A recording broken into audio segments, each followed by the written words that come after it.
how are you? Hope so you are all fine. So welcome to Rising Stars Academy. और आज हमने मतलब बहुत टाइम के बाद इतनी सीरीज़ लंबी सीरीज़ हो गई थोड़ी ह्यूमन फिजियोलॉजी के फर्स्ट चैप्टर की, और हमारा चैप्टर आज एंडिंग पे है। तो आज इस वीडियो के अंदर हम डिसऑर्डर्स के बारे में पढ़ेंगे, और जिन भी बच्चों ने किसी ने भी कोई वीडियो मिस की है तो प्लीज़ उसको अच्छे से पढ़ ले और पूरे नोट्स वगैरह सब अच्छे से बनाएं, ठीक है। तो आज हम बात करते हैं डिसऑर्डर्स ऑफ डाइजेस्टिव सिस्टम। तो डिसऑर्डर्स का मतलब क्या हुआ? सबसे पहले तो हम यही बात करेंगे कि सर डिसऑर्डर का मतलब क्या है। तो कैन यू टेल मी कि डिसऑर्डर का मतलब क्या है? ओके, तो डिसऑर्डर की बात ऐसे करते हैं कि जैसे मैंने कहा कि यार मेरा जो डाइजेस्टिव सिस्टम है उसके अंदर कुछ गड़बड़ है, उसके अंदर कुछ गड़बड़ है। तो वो प्रॉब्लम जो है कुछ भी XYZ कुछ भी हो सकती है, ठीक है। तो हमने कहा कि यार डाइजेस्टिव सिस्टम के रिलेटेड, इसके रिलेटेड कौन कौन सी ऐसी प्रॉब्लम्स हैं जो हमारी बॉडी फेस कर सकती है, ठीक है। तो आज हम इन्हीं के बारे में डिस्कस करेंगे। So now we start as कि सबसे फर्स्ट और इम्पोर्टेंट थिंग तो ये कि जो हमारी इंटेस्टाइन है, ठीक है, उसके अंदर कुछ पैरासाइट्स हैं, कुछ पैरासाइट्स हैं, ठीक है। अब वो पैरासाइट क्या करते हैं एक्चुअली कि they are the element of, या हम बोल सकते हैं कि इन्हीं की वजह से कुछ इन्फ्लामेशन वगैरह किसकी, इंटेस्टाइनल ट्रैक्ट की फेस की जा सकती है, ठीक है। तो इसको थोड़ा सा मार्क करेंगे, ठीक है। अब हमने कहा कि यार ऐसे कौन से ये पैरासाइट्स हैं, जरा हमें भी बताओ इनके बारे में। तो सबसे पहला तो है इसमें टेप वॉर्म, सेकेंडली हम बोलेंगे इसमें राउंड वॉर्म, और थर्ड मैंने कह दिया मान लो थ्रेड वॉर्म। कुछ और भी हैं जैसे हुक वॉर्म भी है, ठीक है, और एक पिन वॉर्म। तो एनसीईआरटी के अकॉर्डिंग हमें इन्हीं के बारे में जानना है और बाकी कुछ हमें एक्स्ट्रा पढ़ने की ज़रूरत नहीं है। तो ये सभी वो पैरासाइट्स हैं। उसके बाद में हम बात करते हैं कि हमारा सबसे पहला डिसऑर्डर कौन सा हो सकता है। तो मैंने कहा जॉन्डिस। क्या कहा मैंने? जॉन्डिस। तो जॉन्डिस की बात करेंगे सबसे पहले। जॉन्डिस में फर्स्ट एंड इम्पोर्टेंट थिंग कि ऑर्गन कौन सा अफेक्ट होगा।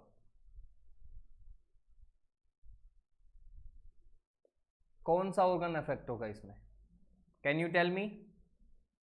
हमने अभी पीछे एक वीडियो में बात की थी इसके बारे में, बता सकते हो क्या तुम लोग? ओके, ठीक है। हमने बात की थी ना लीवर की, और लीवर के अंदर क्या है? Bile juice. बाइल जूस के अंदर क्या है? बाइल पिगमेंट्स, ठीक है।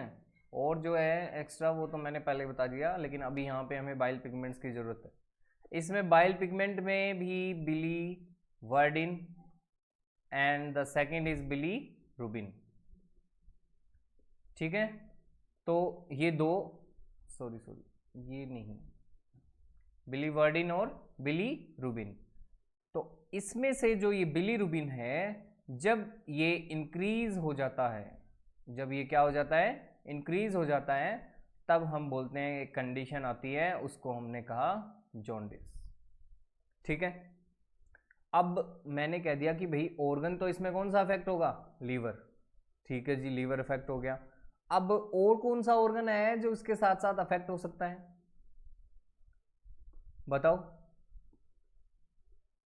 स्किन कभी पीलिया हुआ है क्या? तो वही है ये जॉन्डिस, ठीक है। तो यानी पीलिया जो है कंडीशन, उसके अंदर हमने कहा कि यार स्किन के अंदर येलोइश कलर आ जाता है, आंखों में भी येलोइश कलर आ जाता है, और इससे मोस्ट जो ऑर्गन अफेक्ट होते हैं वो ये लीवर सबसे पहला और मेजर, और सेकेंडली हमने कहा कि स्किन, क्योंकि जब बिलीरुबिन बढ़ जाएगा तो वो कहाँ स्टोर होगा, उसको भी तो जगह चाहिए ना, तो हमारी स्किन के अंदर स्टोर होगा। ठीक है, फिर हमने कहा कि हमारी जो आईज हैं वो भी क्या हो जाती हैं, येलो हो जाती हैं, तो आईज टर्न्स येलो। उसके बाद हमने कहा कि due to the deposit of the bile pigments, bile pigments की बात कर ली हमने। अभी जो दो बाइल पिगमेंट हमने पढ़े थे, बिलीरुबिन और बिलीवर्डिन। ठीक है, तो यानी बिलीवर्डिन और बिलीरुबिन जो हैं उनमें से ये जो बिलीरुबिन था इसकी वजह से इसका येलोइश कलर। ठीक है, तो ये हुई हमारी जॉन्डिस की बात। उसके बाद हमने कहा कि भाई यार ये जॉन्डिस जो है ये किस कारण से होता है, कि बिलीरुबिन वगैरह का क्या ऐसा होता है कि बिलीरुबिन बढ़ जाता है। तो बताओ जरा बिलीरुबिन क्यों बढ़ता है, बता सकते हो क्या, बिलीरुबिन क्यों बढ़ता है? नहीं बता सकते। ठीक है, देखो बिलीरुबिन को पढ़ने के लिए पहले हमें हीमोग्लोबिन को पढ़ना पड़ेगा कि यार हीमोग्लोबिन में क्या क्या चीज़ें हैं, क्या क्या इंक्लूडेड हैं, उसको पढ़ना पड़ेगा। तो उसके लिए हम बात करते हैं पहले। ठीक है, चलो ठीक है। अब देखो कि यार मैंने कहा कि हमारा जो लीवर है और जो गोल ब्लैडर है, ठीक है, जहाँ से बाइल जो है वो बाहर निकलता है। ठीक है, तो बाइल को हमने बोला कि बाइल जब वहाँ से प्रोड्यूस होता है फिर दूसरे ऑर्गन तक यानी कि स्मॉल इंटेस्टाइन तक जाता है। स्मॉल इंटेस्टाइन में जाके बाइल क्या करेगा, इमल्सिफिकेशन ऑफ फैट, तो इमल्सिफिकेशन ऑफ फैट करेगा। ठीक है, उसके लिए हमें बाइल चाहिए। अब जो बाइल है वो इंक्रीज हो जाए, ज़्यादा इंक्रीज हो जाए, यानी बाइल पिगमेंट अपनी उस अमाउंट में तो बनेंगे ही बनेंगे, उसके बाद में अगर वो एक्स्ट्रा अमाउंट में बन रहे हैं तो क्या होगा, तो बिलीरुबिन बढ़ जाएगा एक तरह से, बाइल पिगमेंट बढ़ गया, बाइल जूस बढ़ गया एक तरह से। तो हमने कहा कि यार ये बिलीरुबिन जो है ये इंक्रीज हो जाता है और एक कंडीशन ले आता है, उसको हम बोलते हैं जॉन्डिस, और इसका येलोइश कलर होता है बाइल पिगमेंट का, इसीलिए जॉन्डिस में भी कौन सा कलर दिखता है हमें, येलो कलर। तो यानी येलो कलर डायरेक्टली हम पता लगा लेंगे कि यार इस बॉडी, इस बंदे की स्किन में येलो कलर डिपॉजिट हुआ है, इसकी आंख में, आईज में येलो कलर डिपॉजिट हुआ है, इसीलिए इसको कौन सी कंडीशन होगी, कौन सा डिसऑर्डर होगा, जॉन्डिस। ठीक है, so that's all about it, jaundice. अब मैंने कहा कि भाई ये जो लीवर है इसकी डक्ट जो है अगर वो कुछ भी इन्फ्लेम्ड हो रहा है, इन्फ्लेम्ड हो जाए, यानी इन्फ्लेम्ड मतलब सूजन आ जाए उसमें, समझे क्या? ठीक है, या फिर मैंने कह दिया कि मान लो ब्लॉक हो जाए। अब बताओ, अब या तो ये इन्फ्लेम्ड हो गई या ये ब्लॉक हो गई, ये दो कंडीशन होती है। ठीक है, तो जो बाइल है वो अच्छे से क्या नहीं हो पाएगा, बाइल अच्छे से क्या नहीं हो पाएगा, आगे नहीं बह पाएगा। ठीक है, तो डक्ट के थ्रू बाइल निकलता है, तो अब जो ये ड्रेनेज थी ये क्या हो जाएगी, कम हो जाएगी, तो बाइल आगे नहीं जा पाएगा अच्छे से। अब क्या होगा इसकी वजह से ना, बिलीरुबिन जो है वो अपना लेवल बढ़ा लेगा, तो यानी बिलीरुबिन का लेवल इसमें बढ़ जाएगा। ठीक है, अब बिलीरुबिन का लेवल बढ़ गया तो हमने पहले ही बात कर ली कि बिलीरुबिन के लेवल के बढ़ने से क्या होता है, जॉन्डिस होता है। So that's okay about it. अब मैंने कहा कि मान लो ये सर इन्फ्लामेशन वगैरह ये कब होगी, उस डक्ट की इन्फ्लामेशन हमें क्या पता लगेगा, क्या सिम्टम हो सकते हैं, तो क्या सिम्टम हो सकते हैं बताओ जरा। तो एक तो हम कह सकते हैं कि डार्क यूरिन आ जाए, ठीक है, और इचिंग हो, कुछ वॉमिटिंग वगैरह हो, फीवर वगैरह हो, ऐसा कुछ हो मान लो, तो हम कह सकते हैं कि हाँ क्या हो रहा है, हमारा जो डक्ट है, बाइल डक्ट वगैरह, ये क्या हो रही है, इनमें इन्फ्लामेशन हो रही है, तो ऐसा कुछ हम एज्यूम कर सकते हैं। ठीक है, तो जॉन्डिस हमारा ख़त्म हुआ, जॉन्डिस के बारे में इतना ही पढ़ेंगे। अब नेक्स्ट है हमारा वोमिटिंग।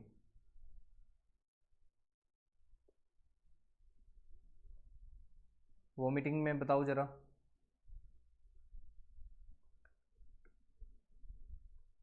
वॉमिटिंग हुई है क्या कभी? ऑफ कोर्स हुई होगी यार। ठीक है, तो वॉमिटिंग की बात करते हैं। तो एक तरह से जब स्टमक जो है अपना जो भी उसके अंदर मटेरियल कंटेंट वगैरह है उसको जब वो इजेक्ट करता है वापस माउथ की तरफ, ठीक है, तो इसी को हम कहते हैं वॉमिटिंग। तो हम बाहर निकाल लेते हैं उसको, और ये भी किसी एक्शन से कंट्रोल होता है, ठीक है, और उसका सेंटर होता है कहीं पे। तो वो सब बात करेंगे इसमें कि इसका सेंटर कहाँ है, क्या कौन कंट्रोल करता है, ठीक है, वो सारी बात करेंगे।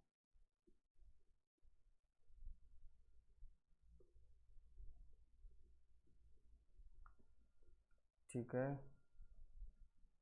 Actually 1 minute.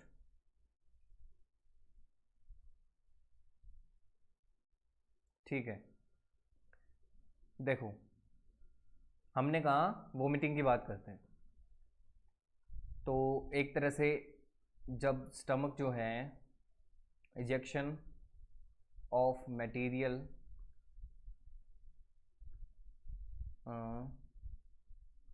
ब्रैकेट में लिख देते हैं इन स्टमक, जो भी स्टमक के अंदर है, through the mouth, through the mouth, तो इसी को हम क्या बोलते हैं? वोमिटिंग बोलते हैं। और इसको भी कोई रिफ्लेक्स एक्शन होता है जो कंट्रोल करता है। रिफ्लेक्सेशन कौन कंट्रोल करेगा? एक सेंटर होता है जिसका नाम क्या है? Vomit centre. क्या नाम है इसका? Vomit centre. पोजीशन कहाँ होगी? ठीक है, ये वोमिट सेंटर होगा कहाँ? तो कहाँ पे होगा ये? In the medulla. किसके अंदर होगा ये? In the medulla. ठीक है जी, हमने ये बात कर ली कि ये मेड्यूला के अंदर होगा। अब देखो वोमिटिंग जो है, मैंने कहा कि यार वोमिटिंग कैसे आती है? क्या कहा कि वोमिटिंग जो है ये प्रोसीड कैसे करती है, मतलब तो क्या कहोगे कि एक तरह से हमें नोजिया की फीलिंग आती है, नोजिया की फीलिंग आती है, और फिर उसके बाद हमें क्या हो जाती है? वोमिटिंग। So that's okay. अब हम चलते हैं हमारे थर्ड डिसऑर्डर पे, जो कि है डायरिया। क्या बोलेंगे हम? क्या है? डायरिया। ठीक है, अब देखो डायरिया में क्या होता है। डायरिया को हिंदी में क्या बोलते हैं वैसे? दस्त, ठीक है ना। तो नॉर्मली तुमने सुना भी होगा ये। तो एक तरह से ये फ्रीक्वेंसी होती है ना जो बोवल मूवमेंट की हमारी, वो एबनॉर्मल हो जाती है, और उसमें फ्लूइडिटी बढ़ जाती है, लिक्विडिटी बढ़ जाती है, और फिकल डिस्चार्ज जब होता है तो लिक्विड ज़्यादा पास होता है, ठीक है। तो उसी कंडीशन को हमने क्या कहा? डायरिया कहा। एक तरह से हम लिखेंगे इसको कि abnormal frequency of bowel movement, bowel movement की एबनॉर्मल फ्रीक्वेंसी है ये, ठीक है। और साथ के साथ हम बोलेंगे कि इंक्रीज्ड, इंक्रीज्ड क्या बोल सकते हैं? Liquidity of fecal discharge. ये फिकल डिस्चार्ज जो है इसकी लिक्विडिटी इंक्रीज हो जाती है, तो इसी कंडीशन को हमने क्या बोला? डायरिया। ठीक है, अब देखो कि एक तरीके से जब डायरिया होता है तो जो एब्जॉर्प्शन ऑफ फूड होता है, एब्जॉर्प्शन ऑफ फूड जो होता है वो क्या हो जाता है? रिड्यूस। एब्जॉर्प्शन ऑफ फूड क्या हो जाता है? रिड्यूस हो जाता है। तो इसीलिए डायरिया के बाद में वीकनेस आती है, वो सब होता है, ठीक है। अब उसके बाद में हम देखेंगे कॉन्स्टिपेशन, तो दोनों को इसी में देख लेते हैं। डायरिया मतलब दस्त, कॉन्स्टिपेशन मतलब बताओ, कब्ज बोलते हैं ना। इन कॉन्स्टिपेशन क्या हो सकता है यहाँ पे, बताओ जरा, क्या बोलूँ मैं कि जो फीसिस हैं वो क्या हो जाते हैं, बताओ बताओ बताओ, जल्दी से बोलो। रिमेन्स इन कहाँ पे, कुछ नहीं बोलना है ना, कोलोन में ही रह जाते हैं। और उसकी जो बोवल मूवमेंट है वो क्या हो जाती है, इर्रेगुलर हो जाती है। बोवल मूवमेंट क्या हो जाती है, इर्रेगुलर। तो हमने बोला कि बोवल मूवमेंट जो है इर्रेगुलर हो जाती है। So that's about it. कि कॉन्स्टिपेशन में क्या होगा कि फिशिस जो है वो कोलोन के अंदर ही रह जाते हैं और जो बोवल मूवमेंट है वो भी क्या हो जाती है, इर्रेगुलर। तो उसकी वजह से हमें कॉन्स्टिपेशन हो जाती है। ठीक है, तो गर्म पानी वगैरह इस तरह की चीज़ें इसमें थोड़ी हेल्पफुल होती है। ठीक है, उसके बाद में हमने देखा कि एक और डिसऑर्डर आता है जिसको हम बोलते हैं इनडाइजेशन, कि यार पच नहीं रहा है कुछ। ठीक है, इस कंडीशन के अंदर क्या होगा कि जो फूड होगा ना वो ढंग से डाइजेस्ट नहीं हो पाएगा एक तो, और हमें ऐसे लगेगा कि पेट तो भरा हुआ है यार और नहीं खाना। ठीक है, और साथ के साथ इनडाइजेशन में जो कुछ एंजाइम्स होते हैं वो एंजाइम सिक्रीट होते हैं इसमें। ठीक है, उस एंजाइम के सिक्रीशन की वजह से हम बोलते हैं कि यार ये इनडाइजेशन वगैरह जो है ये होता है। तो वो एंजाइम जो होता है वो इनएडिक्वेट होता है, मतलब ठीक है, इनएडिक्वेट एंजाइम होता है, उसका सिक्रीशन होता है उसकी वजह से। और साथ में हमने कहा कि किसी के टेंशन है, चिंता है, एंजाइटी है। ठीक है, उसके बाद हमने कहा कि मान लो उसको फूड पॉइजनिंग हो गई थी, या फिर उसने ज़्यादा खा लिया था, या कुछ स्पाइसी फूड ज़्यादा खा लिया था, तो ऐसे करके हम इसको इंक्लूड करते हैं। तो इस कंडीशन के अंदर हमने बोला कि ये जो इनडाइजेशन की कंडीशन है, इस कंडीशन में एक तो फीलिंग ऑफ फुलनेस आती है और साथ के साथ डाइजेशन नहीं होती है अच्छे से। तो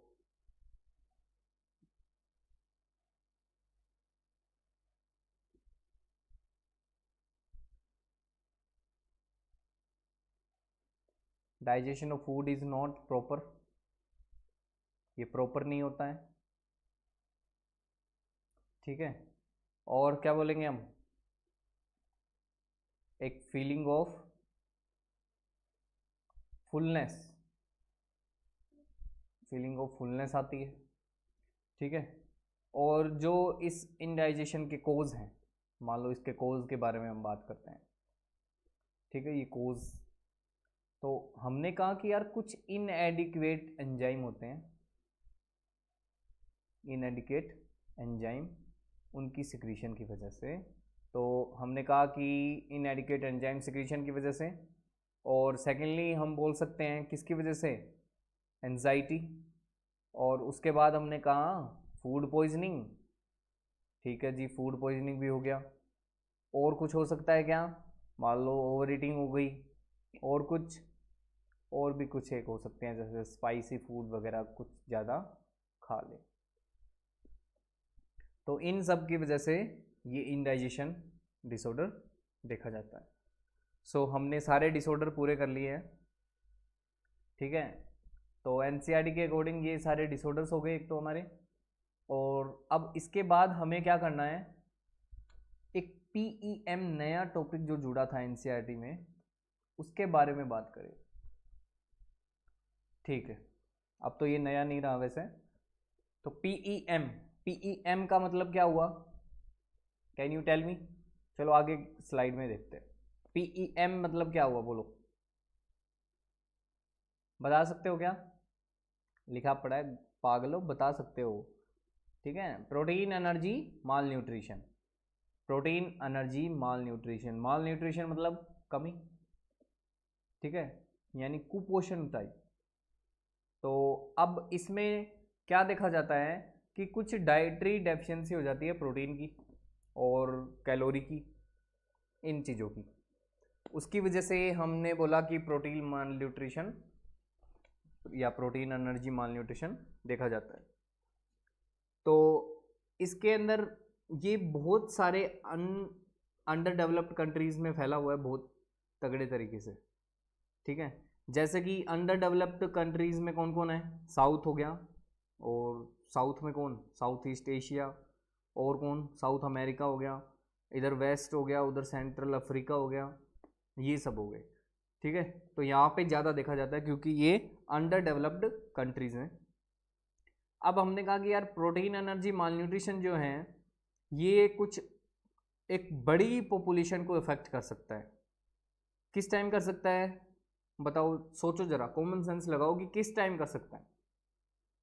तो किस टाइम कर सकता है उसके अंदर हम इंक्लूड करेंगे कहीं पे कुछ बाढ़ आ जाए और कुछ ऐसा कुछ हो जाए, मतलब बाढ़ आ जाए, अर्थक्वेक आ जाए, कुछ भी आ जाए, मतलब वहाँ पे एक तरह से यानी मारामारी से फैल जाए, उसकी वजह से हम बोलते हैं कि वहाँ पे फिर सबको फूड वगैरह प्रॉपर न्यूट्रिशन वगैरह नहीं मिल पाएगा। तो उस कंडीशन में हम देख सकते हैं। और जैसा कि बांग्लादेश में हुआ था जब लिबरेशन वार हुआ था उस टाइम, और इथोपिया में जब ड्रॉट आया था बहुत भयंकर उस टाइम, मिड 80s की बात है ना।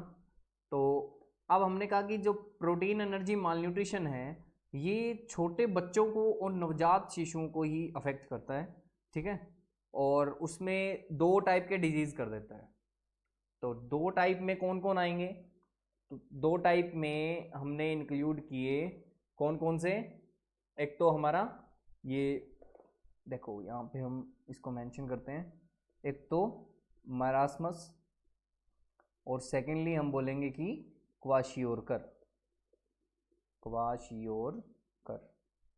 तो ये 2 टाइप के डिजीज़ होते हैं, ठीक है। अब मरासमस में क्या होता है, मरासमस में क्या होता है बताओ जरा। नहीं, देखो इसमें सबसे पहली चीज़ तो ये कि डेफिशिएंसी हो जाती है ऑफ किसकी, प्रोटीन्स और कैलोरीज भी, ठीक है। और ये जो हैं ये साइमल्टेनियस रहती है, ठीक है। तो इस कंडीशन को हमने बोला मेरास्मस, और ये इन्फेंट्स में मिलती है यानी कि 1 साल से भी कम उम्र वाले में। तो found in infants less than 1 year, ठीक है जी। उसके बाद में हमने बोला कि यार अगर मदर का मिल्क जो है ये जल्दी रिप्लेस कर दे, मान लो कि मम्मी ने बोला, यानी मम्मी को टाइम नहीं था, ठीक है, काम पे जाना था, और ये पुअर में ज़्यादा देखा जाता है ऐसा कुछ, ठीक है। तो वहाँ पे क्या होता है कि जो मदर का मिल्क है वो जल्दी ही रिप्लेस कर दिया जाता है कोई और फूड खिला खिला के उसको, ठीक है, कि उसकी आदत अब हाँ भाई ऐसे इस तरह के खाने की पड़ जाए, इसीलिए। तो अब क्या होगा कि ऐसा खाना जिसके अंदर प्रोटीन कम है अगर वो मिलेगा उसको, और कैलोरी कम है उसको वो मिलेगा, तो ये डिजीज़ देखा जा सकता है, ठीक है। तो ये पॉइंट भी आप मेंशन करेंगे कि जब मदर का मिल्क जो है, मदर्स मिल्क, वो रिप्लेस हो जाए अर्ली, जल्दी ही, तब ये हो सकता है, ठीक है जी। अब देखो कि जब मम्मी जो है, मदर जो है, वो सेकंड प्रेगनेंसी में है, और चाइल्ड बर्थ जब व्हेन हम बोलते हैं कि जो ओल्डर इन्फेंट था अभी भी वो यंग है और एक और बच्चा उसके पास है, ठीक है। तो उस कंडीशन के अंदर हम ये देख सकते हैं कौन, मरासमस, और ये मदर्स मिल्क जो रिप्लेस होता है, ये कंडीशन, ठीक है। उसके बाद हमने बात की कि यार मरासमस में ये जो प्रोटीन डेफिशिएंसी है ये इम्पेयर करती है ग्रोथ और रिप्लेसमेंट ऑफ टिश्यूज प्रोटीन को, ठीक है। तो हम इसको नोट डाउन कर लेते हैं।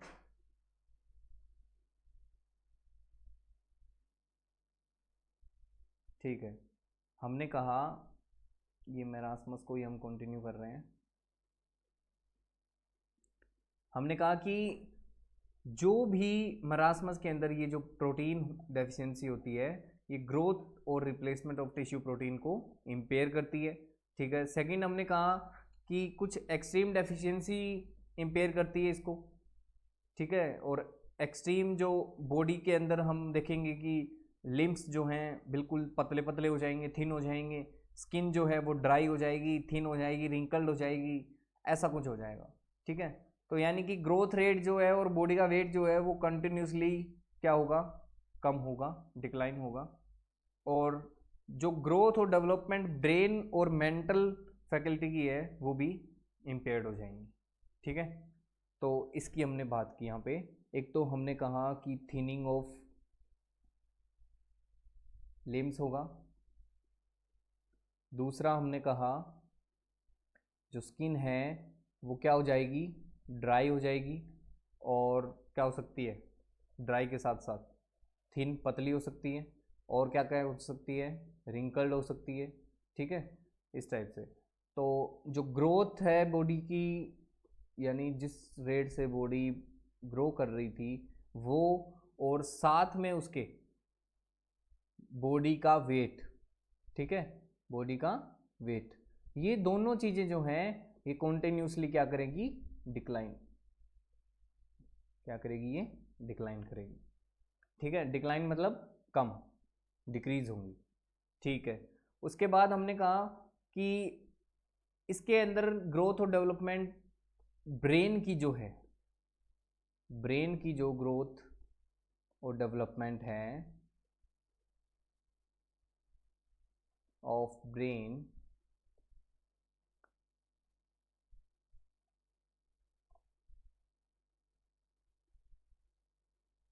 आर इम्पेयर्ड, ये भी इम्पेयर होंगे। ठीक है, तो ये सारा था मरासमस के बारे में, इसको अच्छे से याद रखना। ठीक है, और उसके बाद में हम बात करते हैं किसकी, क्वाशियोरकर की। तो क्वाशियोरकर के अंदर क्या देखेंगे हम, बताओ जरा, क्वाशियोर में क्या मिलेगा हमें देखने को। सर देखने को तो कुछ नहीं मिलेगा, ये तो डेफिशिएंसी है पहले ही। ठीक है, लेकिन फिर भी बताओ तो गए ना क्वाशियोरकर में क्या होगा। ठीक है, तो क्वाशियोरकर जो है ये ऐसी डेफिशिएंसी की वजह से होता है जिसमें प्रोटीन की डेफिशिएंसी होती है। प्रोटीन की क्या होती है इसमें, डेफिशिएंसी होती है, लेकिन ये अनअकम्पनीड होती है बाय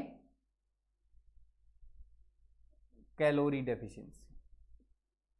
तो यानी कैलोरी डेफिशिएंसी तो इसमें है नहीं। ठीक है, और इसमें क्या है, प्रोटीन डेफिशिएंसी।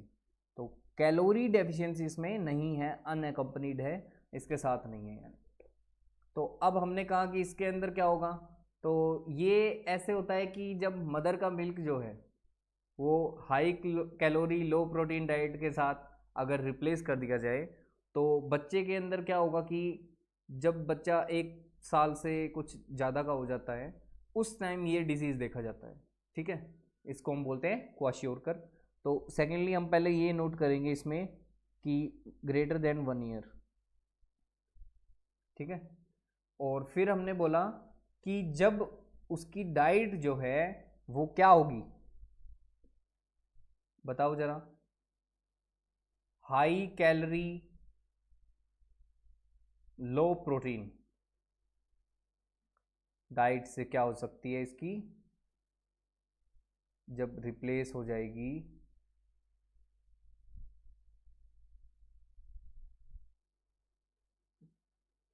ठीक है, तब ये देखा जाएगा। ठीक है जी, अब मरासमस के जैसे ही क्वाशियोरकर में भी कुछ वास्टिंग ऑफ मसल्स होगी, जैसे लिम्स की थिनिंग होगी, और ग्रोथ जो है और ब्रेन डेवलपमेंट जो है ये सब फेल होंगे, यानी इनके भी डिक्लाइन होगी। ठीक है, लेकिन मरासमस की तरह इसमें क्या नहीं होगा, बताओ, मरासमस की तरह इसमें क्या नहीं होगा,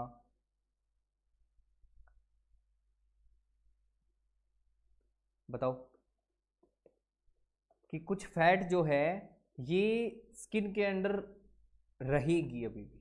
ठीक है, तो स्किन के अंडर कुछ फैट अभी भी है, ठीक है। दूसरा ये कि सर कुछ एडिमा हो सकता है एक्सटेंसिव, और बॉडी पार्ट जो हैं उनमें क्या हो सकती है, स्वेलिंग। तो स्वेलिंग ऑफ बॉडी पार्ट्स, तो ये हमने देखा कि मैरास्मस और क्वाशियोरकर में डिफरेंस, ठीक है। So that's okay. एंड हमने अभी प्रोटीन एनर्जी माल न्यूट्रिशन की बात कर ली अच्छे से। सो वी होप दैट आपको अच्छे से समझ आया होगा, और बीच में कुछ टेक्निकल प्रॉब्लम आ गई थी इसीलिए वीडियो थोड़ी सी पॉज हो गई थी, ठीक है। सो फाइनली हमने ये चैप्टर एंड कर लिया है, हमने अच्छे से पूरा डाइजेस्टिव डिसऑर्डर्स वगैरह सब पढ़ लिए हैं। तो अब आप लोग इस चैप्टर को अच्छे से पढ़ो, 1-2 दिन का टाइम लो, अच्छे से सारे नोट्स पढ़ो और एनसीईआरटी पढ़ो साथ में। और जिसने भी वीडियोस पुरानी वाली पिछले वाली पार्ट्स की जो नहीं देखी हैं वो प्लीज़ जाके देखें, आई बटन में आपको मिल जाएगा कैप्शन, ठीक है। और साथ में ये कि आप भी अपने दो फ्रेंड्स को, कुछ कलीग्स को बोल सकते हैं कि हाँ यहाँ पे हम अच्छे से पढ़ रहे हैं, तो आप भी एक बार ट्राई कीजिए, ट्राई करने में क्या हर्ज है, ठीक है ना। तो लाइक शेयर और सब्सक्राइब तो ज़रूर कर दें, ठीक है। और अब जब हम नेक्स्ट वीडियो में बात करेंगे तो उसमें हम कुछ प्रीवियस ईयर क्वेश्चंस लाएंगे नीट के, ठीक है। उससे क्या होगा कि 11th फाउंडेशन के जो बच्चे हैं उनको भी फ़ायदा होगा एक तो, और सेकेंडली जो नीट वाले बच्चे हैं जो बाय चांस देख रहे हैं हमारी वीडियोस को, ठीक है, तो उन बच्चों के लिए भी कुछ क्या पता कंसेप्ट निकल आए, कुछ पॉइंट निकल आए ऐसा। So that's okay. तो अब नेक्स्ट वीडियो में बात करेंगे हम प्रीवियस ईयर क्वेश्चंस की, और कुछ कंसेप्ट्स की भी करेंगे कि जो कंसेप्ट हमें वहाँ पे पता होना चाहिए उसकी बात करेंगे, ठीक है। So thank you very much, thanks for watching our video, thanks for watching RSA।